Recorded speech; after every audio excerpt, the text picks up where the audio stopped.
mula po sa letter B, kung sa wikang Hebreo ay bet. At alam po natin, yung bet ay nangahulugan po yan ng bahay, house.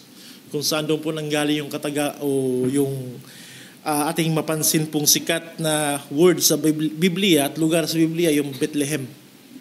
Ang kagandahan po dito mga kapatid, sa paliwanag ni Kuya Mario Pucaina, kung bakit sinadya po yan na may akda ng Psalm 119 upang ipakita na ang Psalm 119 ay sintro dito po ang kayamanan ng salita ng Diyos. At kung ginamit po yung Beth o yung tahanan o house, may apela po ito sa atin. Na maliban po na tayo ay dapat maging, ang ating puso ay tahanan, no? Magsilbing tahanan ng Word of God.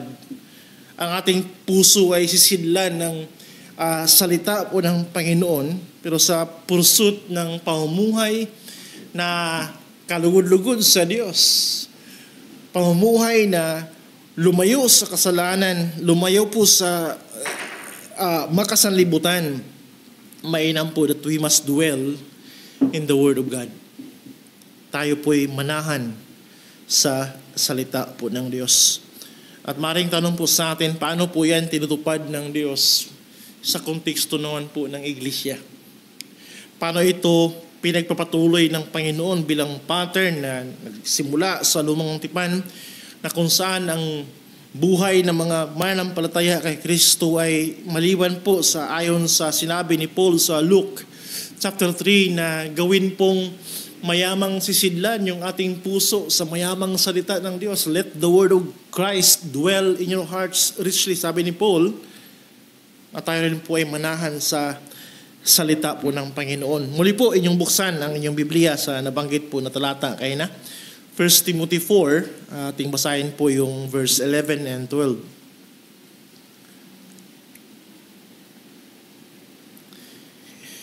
1 Timothy 4, 11 and 12. Iutos at ituro mo ang mga bagay na ito. Huwag mong hayaang hamakin ng sinuman ang iyong kabataan, kundi ikaw ay maging halimbawa ng mga manampalataya sa panalita, pag-uugali, pag-ibig, panampalataya at sa kalinisan. So inyong napansin po na mayroong magkakahawig na wika yung Psalm 119 kayo na. Sa binasa po yung paghangad na maging pure at kabilang po yan sa ginawang mandato ni Pablo kay Timoteo sa kanyang pangasiwa bilang leader sa iglesia, no? Yung buhay na magsilbing backup sa kanyang pagtuturo o main calling po sa pagpapastor sa iglesia, yung buhay po na exemplary o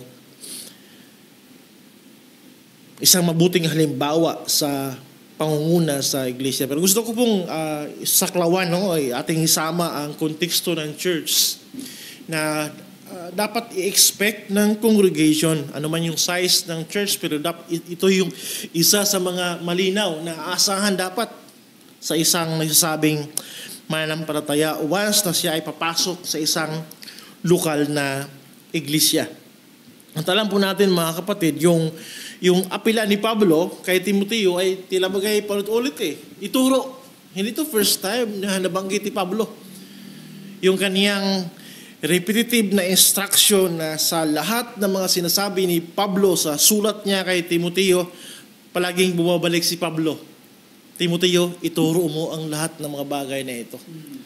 Ang ganda dito mga kapatid, at medyo mas malalim pa na pagtingin, na hindi lang pala ito basta-basta makapagturo lang as bilang information, bilang instruction mga kapatid. Bagkos sadyaan na dinugtungan ni Pablo, mayroong katambal ito na utos, yung kanyang sinabi dito, maliban po sa pagtuturo, sabi po sa ating talata sa verse 11, command all these things. Iutos ang mga bagay na ito. At ang ganong kataga, kung inyong isipin na yan po sa konteksto ng isang lokal na iglesia. At I hope hindi niyo po ako ma-misinterpret dahil may kinalaman po ito sa leadership ng church. At kung ano po yung portrait natin sa pastor, ay isa po ito sa aspeto ng kaniyang panawagan at tungkulin na atin din pong patuloy na pinapanalangin, mga kapatid, na hindi lang pala ito pagtuturo lang, kundi isang pagtuturo na may language po ng authority. May sense of authority. At yan yung binigyang linaw ni Pablo, maliban po sa inuulit-ulit niya yung ganyong instruction na matapat na ituro, ipaliwanag ni Timoteo, yung katuruan, yung lifestyle na nauugnay po sa tapat na paliwanag ng salita ng Diyos, pero sa mas intensify pa ni Pablong diin, mga kapatid, maliban sa pagtuturo, Timoteo, mayroon kang otoridad na mag-utos. Hindi po yan pamilyar gaano sa ating paninig, mga kapatid. Minsan, ang ating turing po sa pastoral ministry o ministerial calling po sa mga tao na ginamit ng Diyos bilang ating tagapanguna ay hanggang payo lang. No?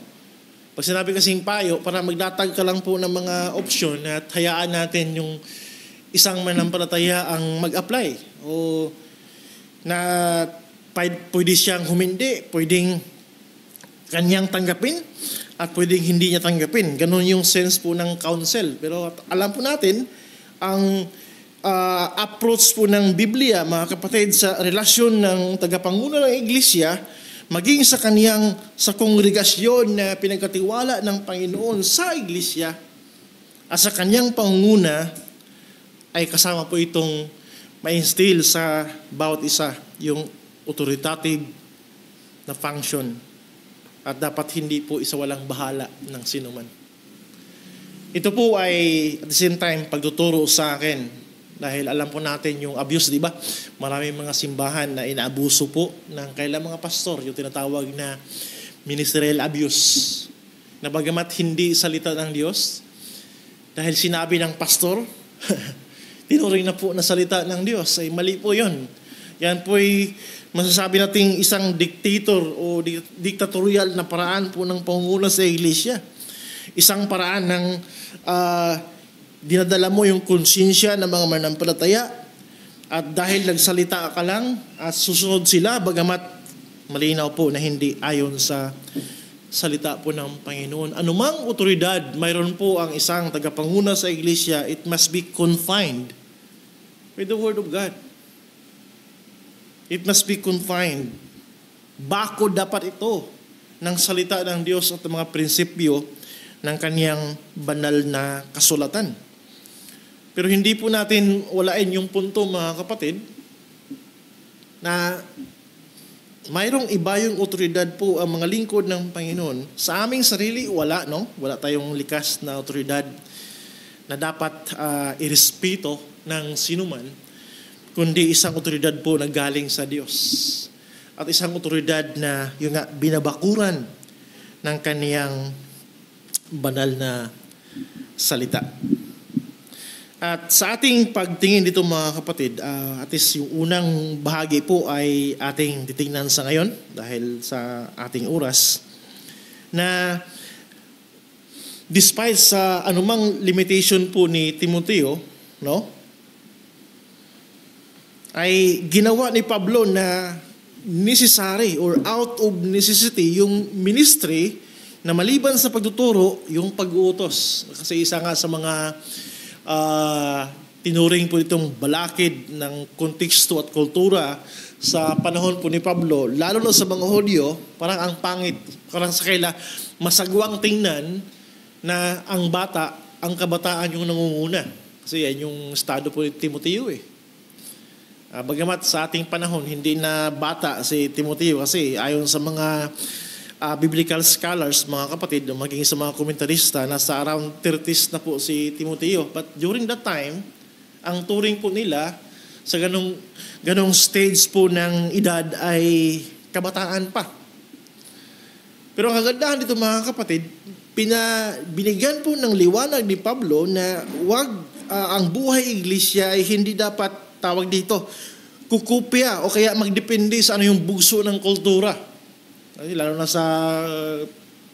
sa background po ng Griego at sa Roman Empire, mga kapatid, na talagang yung mga nasa tinatawag nating mature na edad, yung tinitingala dahil yun po yung may wisdom. Pero binibalansi po yan sa panahon ni Pablo maging sa mga direktiba na bagamat hindi dapat maging mapalalo yung mga kabataan na nilagay sa pangunguna. At isa nga yan sa qualification ni Pablo, di ba? Na dapat yung mangunguna sa iglesia ay he must not be a recent convert, hindi bagong manampalataya. Regardless po sa kanyang edad, as long as qualified, ay hindi dapat bagong convert sa panampalataya. Sa ganun, kwalipikado po si Timoteo, mga kapatid. Bagamat mayroong demand si Paul para sa kanya, kay Timothy, na isang kabataan po na taga-panguna. Pero the rest po ay aking ipaliwanag sa sunod nating pagtingin po dito. Ngayon po, ating titingnan sa emphasis ni Paul na hindi lang magturo, kundi yung otoridad na magutos. Again, ating tinatanggal dito yung abuso ng mga ministro, ng mga simbahan na halos yung mga pagkapasya ng mga membro ay sinasaklawan na po ng pastor. Wala namang kinalaman po sa buhay espiritual, buhay kaligtasan, buhay iglesia. At parang halos lahat lang po dependent na. Tama lang po humingi ng payo. Pero yung mga decision making po na wala namang issue ng kasalanan ay hindi dapat dogmatic na manggaling po sa pamunuan o sa isang pastor. Pero hindi din mali na humingi ng counsel, mga kapatid. Pero sa mga malinaw, mga malinaw na direktiba ng Diyos kaugnay sa ating commitment sa Panginoon, kaugnay sa ating pagsasabuhay, mga kapatid, ay doon tayo sinasamo ng Panginoon through the Apostle Paul na makinig sa mga tao ng Diyos na nilagay sa bawat lokal na iglesia. Ito po yung warning sa mga professing believers na magaan lang po yung ilang pagtanaw sa lokal na iglesia. At kung ikaw at sa mga maaaring makapakinig po ng ating video recording nito, mga kapatid, kung ikaw ay isa doon sa kanong professing Christian na hindi malinaw kung saan church ba ako kabilang, sino ba yung aking pastor, ito ay pagtuturo sa inyo. Dahil ang design ng Panginoon, na bagamat mayroon ng initial na mga progress na mga picture sa Old Testament, dahil yung mga propeta, yung mga pare na tinawag ng Diyos para sa bayan ng Israel ay tinuring ng Diyos na pastol. Sa makatuwid, bawat manampalataya ay magpasakop dapat sa ganung disenyo ng Diyos na ang mga manampalataya bilang tupa ng Panginoon, mayroon dapat under shepherd. Mayroon dapat tagapanguna ng kailang kaluluwa. Mayroon dapat nangangasiwa, nagbabantay, nag-aalaga sa kanilang kaluluwa. Yan po'y ministeryo ng Ebanghelyo, mga kapatid. Yan po'y kaloob, regalo ng Diyos sa bawat nagsasabing siya ay isang Kristiyano. Kaya yan po'y pahapyaw na panawagan doon po sa mga professing believers, yet without a commitment to a local church and without having a local pastor, tila ba kaya ako nang bahala sa akin? Kung gaano po ka-crucial ang isang bansa na kailangan pong may mangunguna sa atin, dahil kung wala at kung walang magpatupad ng mga pamantayan, walang magpatupad po ng batas, alam po natin, magulo na nga, may batas pa nga. How much more kung wala? Kung gaano kahalaga po ang magulang sa tahanan upang hindi mapariwara ang mga kabataan at hindi hahantong sa maagang kapahamakan. Ganoon din po sa spiritual house of God. Mayroon siyang mga tinatalaga na mga lingkod ng Ebanghelyo. Hindi po upang sila itingalain o at itanghal sa pedestal at pasikatin, mga kapatid, kundi alang-alang po sa ministeryo ng Diyos sa pag-iingat ng bawat kaluluwa na kanyang tinubos. Maaring ang tanong ng iba ako nang bahala sa akin, ang Panginoon naman yung nag-iingat sa akin. Ano pang saysay kung bakit may church, di ba? Ano pang saysay kung bakit nanawag ang Diyos ay pumili po ng mga lingkod upang ibigay as gifts sa church? Ephesians 4. At ang purpose ay hindi sabihin po ng manampalataya, ako na may managot sa Panginoon eh. No. Ang paraan at ang pattern, ang format ng Diyos sa buhay espiritual na kalugod-lugod sa Kanya, magpasakop ka sa kaparaanan na nilatag ng Diyos sa magitan po ng mga apostoles. At isa yang mature na pagtingin, mga kapatid, sa buhay Kristiyano na nagpapasailalim sa kaparaanan ng Panginoon. At isa po yan sa significance nating makita po dito. Kaya yung isang bagay na huwag po nating kaligtaan, yung punto that from instruction to transformation, na ang goal dapat sa buhay iglesia at sa papel na ginagampanan po ng isang leader ng iglesia o mga leaders po ng church at maging sa mga kapatid na bumubuo sa iglesia, mayroon dapat transition. Na ako'y papasok, ako'y pumapasok, ako'y kabilang sa isang iglesia na mayroong tapat na mga pagtuturo. Pero itong pagtuturo na ito, hahantong sa pagbabago ng aking personal na buhay. Kasi kung kontento lang si Pablo na sabihin kay Timoteo, ituro mo ito. At okay na. Once na maggampanan ni Timoteo yung matapat na pagtuturo, pero hindi kinukumusta, no? Hindi po tinitingnan kung ito ba ay realidad sa buhay ng bawat individual sa kongregasyon, nag-fail ang isang leader po na kagaya ni Timoteo. Kaya yung significance po ng pagsabi ni Pablo kay Timoteo na iutos mo, biyaya po yan, mga kapatid, na ang mga taong nilagay ng Diyos bilang tagapanguna sa ating espiritual na buhay, sa iglesia man o personal man na buhay, ay masuwaybayan yung ating paraan po ng paglilingkod ng Panginoon. Si Kuya Lito, si Kuya Mario, at si Ate Jo, maaaring hindi nyo po tanggapin, no? Na yung punto na sa ating mga profesyon, sa ating trabaho, okay lang na walang boss.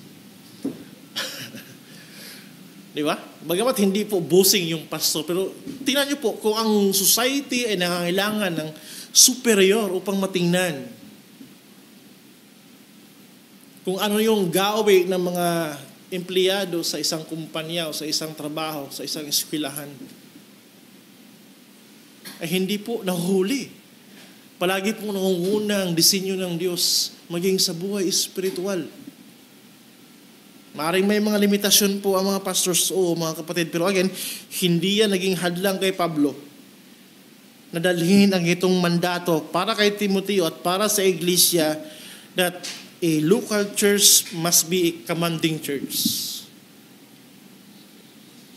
Isang iglesia na nagpasailalim po sa rules, sa utos, sa kalooban, sa salita po ng Panginoon. At nakita po natin yung kayamanan na pag-describe ng salmista sa Psalm 19, Psalm 119, di ba? Grade mo, ilang alphabet yun, Kuya Mario? 22? At ganoon po kahaba, panaliwanag ang kayamanan at kagandahan ng salita ng Diyos upang manatiling wagas ang buhay po ng isang tao. Bagamat doon sa context kayo na ay may kinalaman sa mga kabataan. So ito po'y paraan ni Pablo na pinapatingkad yung tapat na pagtuturo sa makatuwid, hindi po masasabing tapat na pagtuturo kung hindi humahantong sa isang transformed na buhay ang isang iglesia at bawat mga manampalataya. Kung ang tagapangulo sa iglesia ay ang kanyang assignment lang ay mangaral at magturo at hindi po sinusuri, hindi tinitingnan kung aking pagtuturo ba ay sinasabuhay ba ng mga taong pinagkatiwala ng Diyos sa akin, pabaya po yan na uri ng pastor, mga kapatid.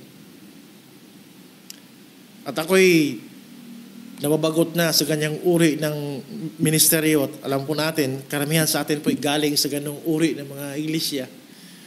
As long as nandiyan ka, ano yung mga struggle mo, bahala ka. Parang walang malalim po na pangangasiwa, pangangalaga, at pakipag-communicate doon sa mga tao na nasa iglesia kung kumusta na yung lakad nila personally sa Panginoon. Hindi po ganyan ang ministerial call sa isang church, mga kapatid.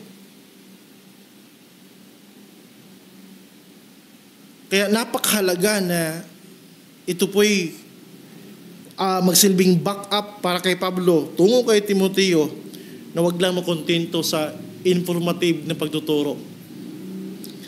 Bagkus aim pala ng pagtuturo ay ma-apply. At yung language po ng application, mga kapatid, it must be evident. Lalo na sa mga major commitment ng isang nagsasabi ng manampalataya kay Kristo. Kaya doon po iinog yung ating pagbulay-bulay, mga kapatid, ngayong umaga. Okay? Alam natin na ang salita ng Diyos ay naglalaman ng kalooban, ng kanyang kalooban, na ating sundin bilang kanyang utos sa ating buhay. Tanggap natin iyan at walang duda na the Word of God is His revealed will to us. Ngunit sa buhay ng iglesia, disenyo ng Diyos na mayroong tagapanguna. Wala namang nakipagdebate ng Biblia po ay malinaw po na hayag na kalooban po ng Panginoon. Pero I hope inyong sa puso po na may pagpakababa, mga kapatid, makita natin yung argument ni Paul na sa disenyo ng Panginoon, mayroong tinalaga ng Diyos ng mga tao na mag-execute in a faithful way, in a gracious way sa context ng church. At tulungan ang bawat kapatiran sa pag-usad, sa paglago, sa pananampalataya na talaga bang sinusundan at sinusunod ang kalooban, ang hayag na kalooban po ng Panginoon. Kaya iyan po yung paalala sa ating sarili, mga kapatid, na huwag maliitin ang ministeryo ng iglesia. Isang reflection po sa atin, na iba talagang ang church ayon po sa turo ng mga apostol. Ang church ay hindi lang to kasiyahan. Ang church po ay hindi lang vibes. Ang church ay hindi to parang tilabagay pagdating ng linggo ay kita tayo sa ating mga friends. Ating taasan palalo yung standard natin at kung paanong tataas po yung ating pagtingin sa iglesia, we must submit to the appeal ng mga apostoles. Gaya po ng sinabi ni Pablo dito kay Timoteo, alang-alang po sa pagsasayos ng isang lokal na iglesia sa Efeso. Huwag nating maliitin.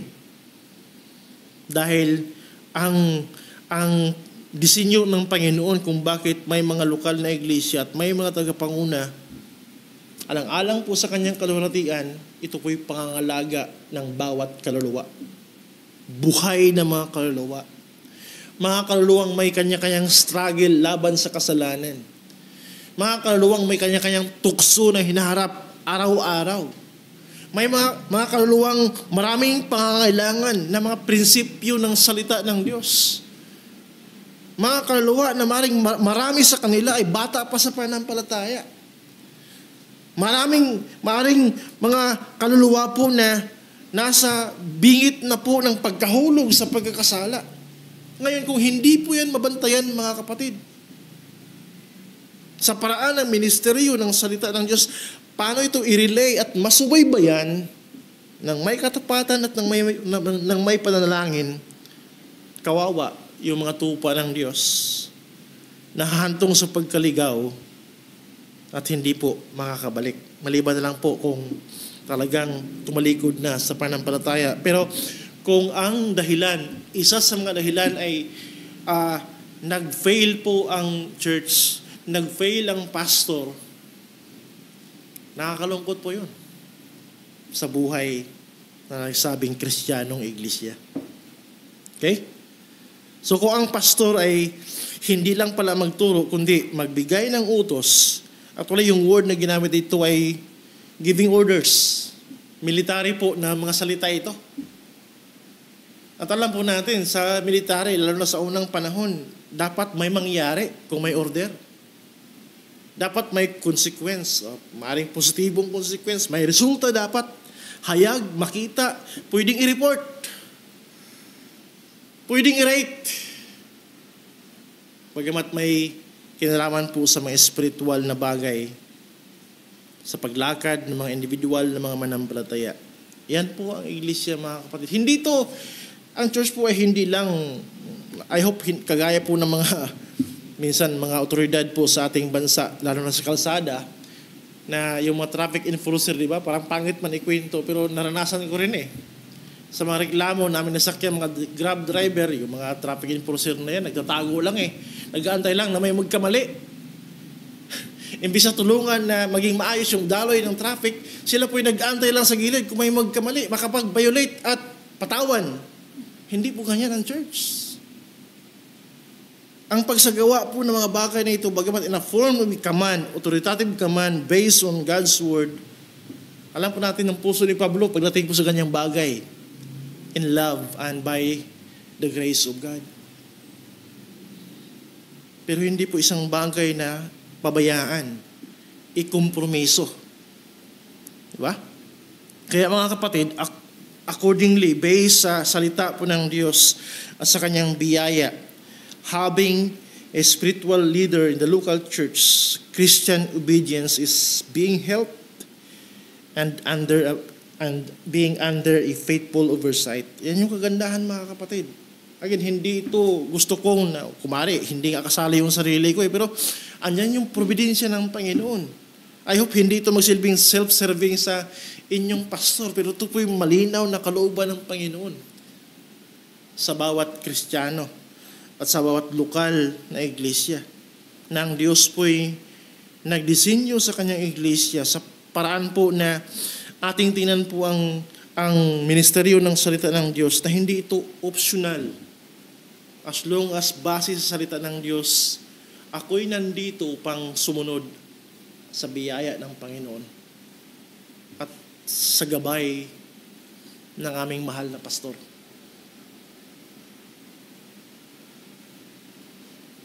Maaring ma-frustrate kayo kung ako'y magkwento po ng mga simbahan na ang pastor yung sunod-sunuran. At nangyayari po yan sa maraming iglesia. Ang pastor ay walang otoridad maski sa salita ng Diyos. Ang pastor ay hindi makapag-intervene once na may conflict sa among members. Kaya ang iba po'y humantong na sa pagdemandahan, kapwa mga dumadalo sa iglesia at hindi maresolba po ng tagapanguna. Di ba? I think isa yan sa mga paliliwanag ni Brother Mario sa ating scripture reading sa 1 Corinthians. Ayaw natin yung ganong uri po ng ministeryo, mga kapatid.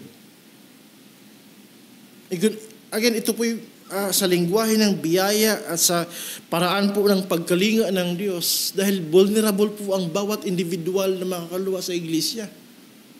Kung bakit napakahalaga po ang itong mandato na sinisingit ni Pablo na maramdaman ng congregation na ang buhay iglesia sa pangunguna po ng lingkod ng Diyos, maramdaman nila yung otoridad ng Diyos. Tayo po bilang Reformed Baptist, ating palaging napakinggan po yan. Once na ang salita ng Diyos ay direktahang sinusuway at ang mga tao nang nagsabing sila ay nasa Panginoon, ngunit ongoing po yung lifestyle na tuwirang sinasalungat ang salita ng Diyos. Mayroong iba yung means of grace ang Panginoon para mapuna po yung ganong uri ng paglilingkod. Mayroon tayong tinatawag na biblical church discipline. At I hope lahat po tayo, no? Maaring maliit man na aspeto ng ating buhay na kung inyong tingnan sa salamin po ng salita ng Diyos, I am continuing o I live my life in disobedience to the revealed will of God. Lalo na sa usapin po ng iglesia. Kung yan po yung ating makikita sa ating buhay, personal mga kapatid, meron din po niyang connection sa ating pinag-usapan dito. Therefore, sa hayag ng kalooban ng Panginoon, hindi ko sinusunod yung tao ng Diyos ng pinagkatiwala sa iglesia upang pangunahan. Marami ako mga kaibigan, mga pastor, mga kapatid. Kaya nga sa porsinto po ng survey, malaking porsinto mga pastor, maraming depressed. Dahil sa kanyang bagay. Hindi po sa iiwas kami sa napaka-messy na work sa buhay iglesia. Sabi nga ni Pastor Steve, ang buhay, ang ministry ko ng pastor sa iglesia, hantong ka sa pinaka-worst na punto sa buhay mong buhay Kristiyano kung ikaw ay isang pastor na talagang messy ito.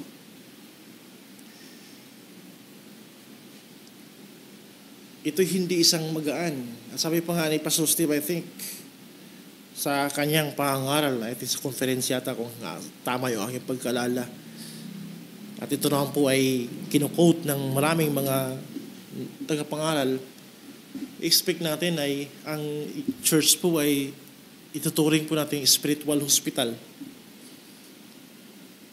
ng pinupuntahan po ng mga makasalanan. Bagamat mga niligtas po ng Panginoon, pero may kanya-kanyang kahinaan dahil sa kanilang remaining sins. At hindi po yan pabayaan. Ngayon, kung walang otoridad at hindi po pinakinggan ang lingkod ng Panginoon na kanyang tinawag para sa specific na kongregasyon, mga kapatid, huwag na tayong magpatuloy kung ganun pala. Bababa dapat ang pastor. At ating gisingin yung ating sarili, hindi ganyan yung disenyo ng Panginoon sa iglesia. Di ba? Buksan niyo po yung Bible sa Hebrews 13.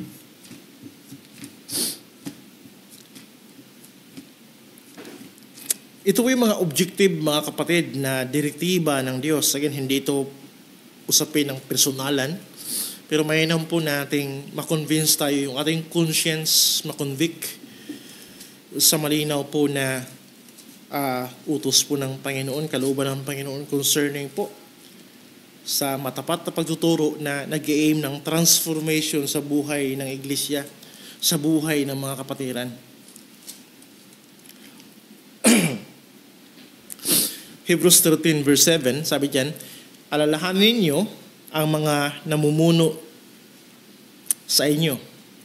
Silang nagsalita sa inyo ng salita ng Diyos. Tingnan ninyo ang kinalabasan ng kanilang pamumuhay.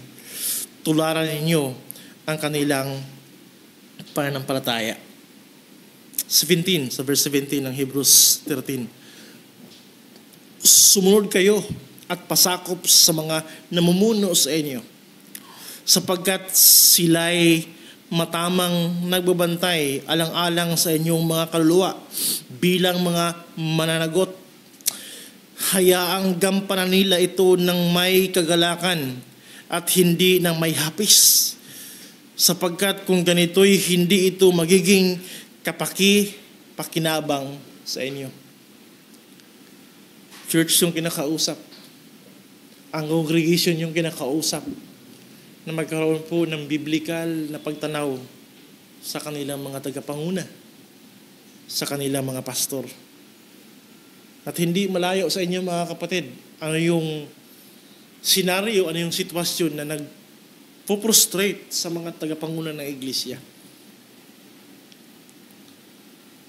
At ating padalangin po na nawa mapalagumpayan po yan at patuloy tayong hanguin ng Panginoon mula sa kanyang maring bata na uri ng paglilingkod.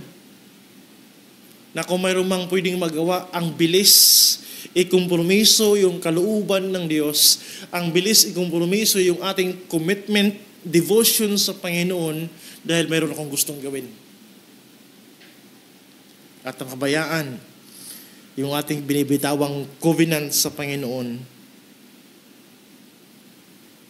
At ang sabi dito, huwag hayaan po na maglingkod ang mga tagapanguna ng iglesia ng may hapis. Mabigat po ang loob dahil hindi nagpapasakop at hindi po ginagalang. Again, bakod po ito sa salita ng Panginoon.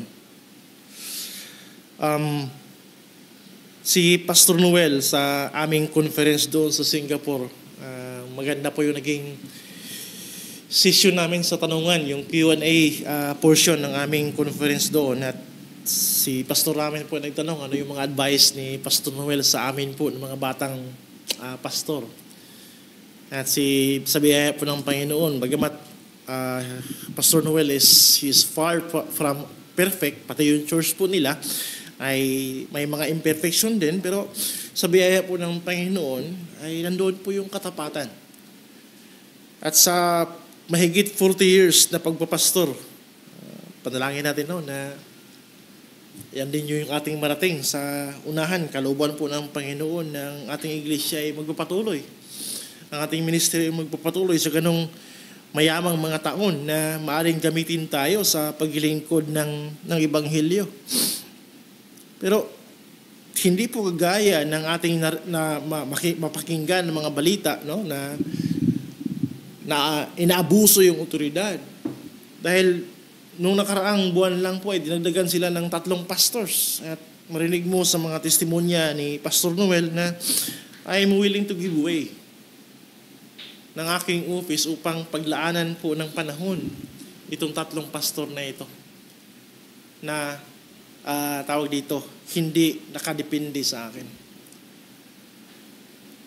Mahigit 40 years po ng pagtuturo, at the same time pag-delegate ng mga task, pag-ibigay po ng tamang utos sa mga membro at sa biyaya ng Panginoon, ito naman po ay sinusunod.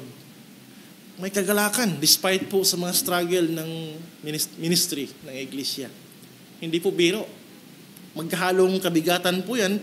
Pero kung nakita sa buhay ng kongregasyon, ayon sa salita ng Diyos, ayon sa biyaya ng Diyos, sinusunod ang mga direktiba ng tagapanguna, ayon sa salita ng Panginoon. Alam niyo po, masasapawan yung mga kabigatan, yung mga discouragement, masasapawan ng kagalakan. Masasapawan po ng kalakasan. Masasapawan ng patuloy po na excitement. Kasi sa haba po ng ganong uri ng paglilingkod, kung nakatingin ka lang sa mga physical, sa mga material po ng pagkapala, hindi ka makatagal. Pero kung ginagamit ng Diyos yung response ng congregation, yung response po ng mga kapatiran, dahil nakita nila na ang pagtuturo na may layunin po na ito'y hahantong sa pagbabagong buhay ng individual na mga manampalataya, pinapakinggan ang kanilang pastor ayon sa salita po ng Panginoon. Lahat po ng anumang kabigatan po ay mapalitan ng kagaanan dahil sa biyaya ng Panginoon na nakita, sinubaybayan ng mga kapatiran. Kaya, sa mga malinaw na utos na maaring marinig natin sa ating tagapanguna from the Word of God, sa mga counsel, sa mga conversations po natin, either from pulpit or personal oversight in matters of spiritual disciplines, faithful covenant commitment, maging sa paglaban sa tukso at kasalanan, mga kapatid, sa panahon na ating marinig po yan sa tao o sa mga taong ginagamit ng Diyos na magsilbing bantay ng ating kaluluwa, make that urgent as possible.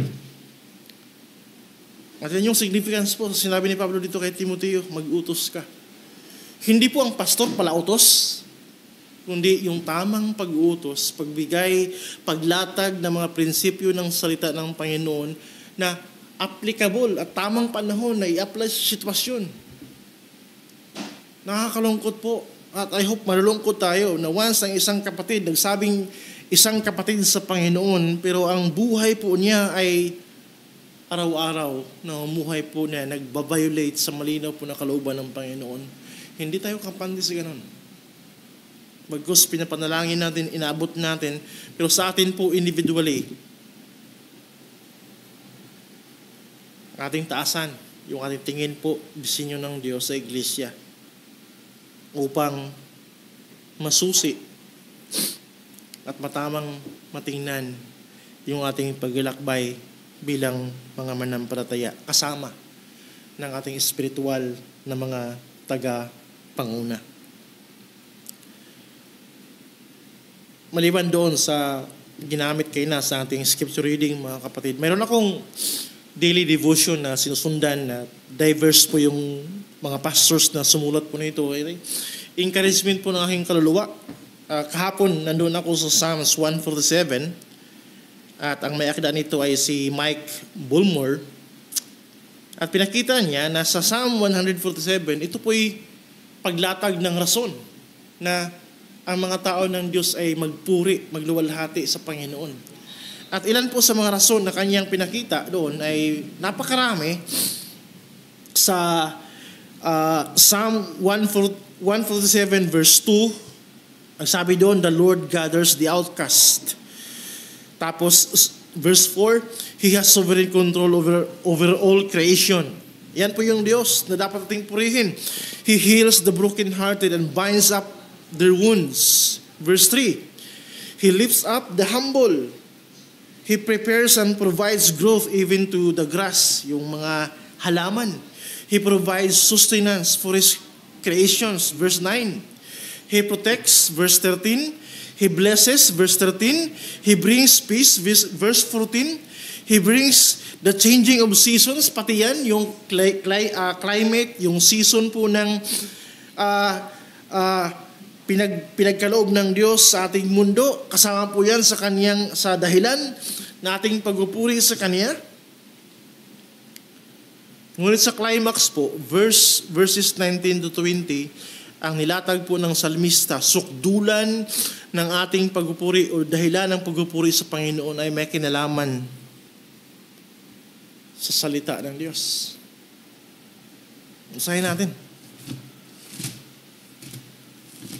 May kinalaman po sa rules ng Panginoon concerning sa Kanyang hayag na kalooban ng Kanyang salita na mailapat at malaman po sa bawat mga manampalataya. Psalm 147:19 to 20. Kanyang ipinahayag ang Kanyang salita sa Jacob, referring po sa mga tao ng Diyos, ang Kanyang mga tuntunin at ang mga batas sa Israel. Hindi niya ito ginawa sa alinmang bansa at tungkol sa Kanyang mga batas.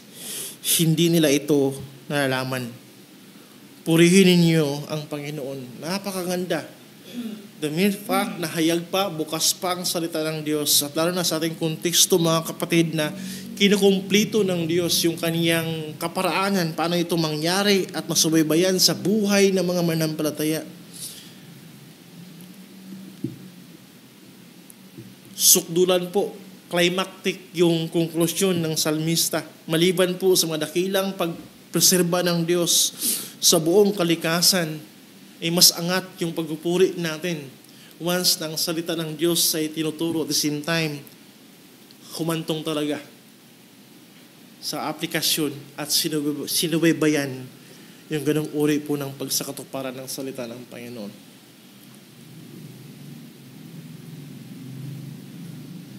Nasabi po ng salmista, mga kapatid, medyo issue ito sa marami, pero sa atin po na nasa iglesia, bilang mga manampalataya, sabi ng Diyos at ng salmista, Verse 20, hindi niya ito ginawa sa alinmang bansa. Habang siguro sa atin, sa mga dumadalo sa atin, ang concern po natin sa ating isipan, sana dumami tayo, maraming bisitang darating. Salamat naman, dito si Ruby Faith, no? He's more than 10 persons siguro. No? Pero salamat sa Panginoon na talagang inayos namin na paminsan-minsan kung maaari. Kung mas malapit lang siguro ay linggo-linggong makadalo siya. Malayo eh. Paranaque yata. Paranaque ba? Mandalo yung... O Paranaque, malayo nga. So mayroon din siyang pinupuntahan na church tuwing linggo. Bagamat magandang pangitain po yun na maraming dadalo. Pero sasabihin po ng iglesia as a prioridad ng pastor, secondary po yung outsiders. Mga membro. Yung unang responsibilidad ng Diyos na pinagkatiwala sa mga tagapangunan ng iglesia. At bilang tungkol din sa atin po as members ng iglesia, at I hope sa sinuman po nandito ay hamon sa atin na matawagan din po sila. As a whole, church, bilang mga membro ng iglesia, saan na ba tayo? So, sapin po ng paggalang, pagpapasakop sa Diyos through our leaders, spiritual leaders, kaugnay po sa pagsunod sa kanyang authoritative na mga mandato. Sa pulpito man, maging sa mga personal na mga pag-uusap. The Word of God, mga kapatid, bilang utos ng Diyos, ay nag-demand po ng urgent and faithful response sa ating patuloy po na paglilingkod sa Panginoon. Tayo po ay manalangin.